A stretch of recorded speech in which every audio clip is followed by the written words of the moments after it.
इस वीडियो में मैं बात करूंगा कि यदि आप रेगुलरली एनपीएस में कंट्रीब्यूट करते रहते हैं तो किस तरह से आपको रेगुलर पेंशन मिल सकती है।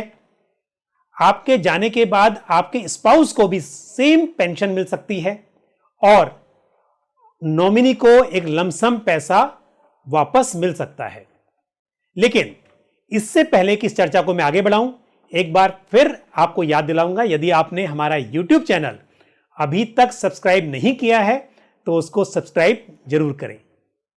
तो चलिए दोस्तों, बात करते हैं कि एनपीएस में इन्वेस्ट करके कितनी पेंशन मिल सकती है। दोस्तों, हम बोलते हैं कि गवर्नमेंट सर्विस में पेंशन मिलती है, प्राइवेट में पेंशन नहीं मिलती है। हालांकि अब तो गवर्नमेंट सर्विस में भी एनपीएस में ही कंट्रीब्यूशन होता है, वहां भी डिफाइंड पेंशन अब नहीं रही है। वो मैंने सब कुछ आपको पिछले वीडियो में एक्सप्लेन भी किया था। लेकिन अगर कोई भी व्यक्ति जो प्राइवेट जॉब कर रहा है या कोई सेल्फ एम्प्लॉयड है, वो अपनी प्लानिंग प्रॉपरली करे तो उसको भी पेंशन मिल सकती है। दोस्तों, एनपीएस में मान लीजिए कि जैसे ही आपकी जॉब लगती है, आप अपनी सैलरी का 10% यहां पर कंट्रीब्यूट करते जाते हैं। और मैं एक उदाहरण लेके चलता हूं और आप एक एक्सेल में इसको समझ भी सकते हैं।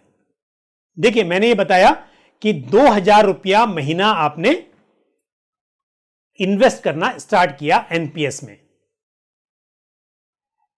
आपकी सैलरी मान लीजिए 20,000 रुपीज पर मंथ की है और उसका 10% आप कंट्रीब्यूट कर रहे हैं। आप ज्यादा भी कर सकते हैं, आपकी सैलरी डिफरेंट भी हो सकती है, लेकिन मैंने उदाहरण के तौर पर 2000 रुपया यहां पर मान लिया है।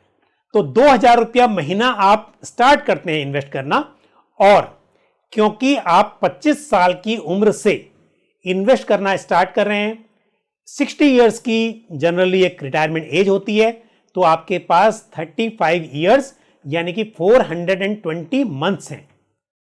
अब 35 इयर्स में आपकी सैलरी सेम तो रहेगी नहीं, आपकी सैलरी एनुअल इंक्रीमेंट भी होंगे, आपकी प्रमोशन भी होगी, जिसकी वजह से आपकी सैलरी काफी बढ़ेगी। लेकिन यहां पर मैं कैलकुलेशन पर्पस के लिए मान के चलता हूं कि आप अपनी इन्वेस्टमेंट को हर साल 10% से बढ़ाते जाएंगे। तो यदि आपने फर्स्ट ईयर में 2000 पर मंथ इन्वेस्ट करने का सोचा है, तो अगले साल आप 2200 पर मंथ करेंगे। और आप यहां पर हिस्टोरिकल रिटर्न देख सकते हैं। ये जो भी पेंशन फंड मैनेजर्स हैं, इनके पास रिटर्न्स यानी कि इक्विटी, बॉन्ड्स, गवर्नमेंट सिक्योरिटीज और ऑल्टरनेटिव इन्वेस्टमेंट, इन सभी एसेट क्लास में जो पास्ट परफॉर्मेंस है उसको ध्यान में रखते हुए, और ये मानकर मैं चल रहा हूं कि आप डिफरेंट एसेट क्लास में कंट्रीब्यूट करेंगे। इस हिसाब से अगर मैं एक एवरेज 10% पर एनम का रिटर्न लेके चलता हूं और आप 2000 रुपया महीना इन्वेस्ट कर रहे हैं और आप 10% से अपने इन्वेस्टमेंट को हर साल बढ़ा रहे हैं, तो 60 इयर्स की एज होने पर आपके पास करीब करीब 2,26 लाख रुपीस इकट्ठा हो जाएंगे। दोस्तों, जिस तरह से इंश्योरेंस कंपनी आपको एक पेंशन प्लान सेल करती है और कहती है कि इस पेंशन प्लान में आपको लाइफ लॉन्ग पेंशन मिलेगी, आपके जाने के बाद में आपको स्पाउस को पेंशन मिलेगी और उसके बाद नॉमिनी को एक लमसम पैसा मिलेगा, उसी तर्ज पर मैं आपको इस एनपीएस से भी समझाता हूं कि किस तरह से आपको पेंशन मिलेगी।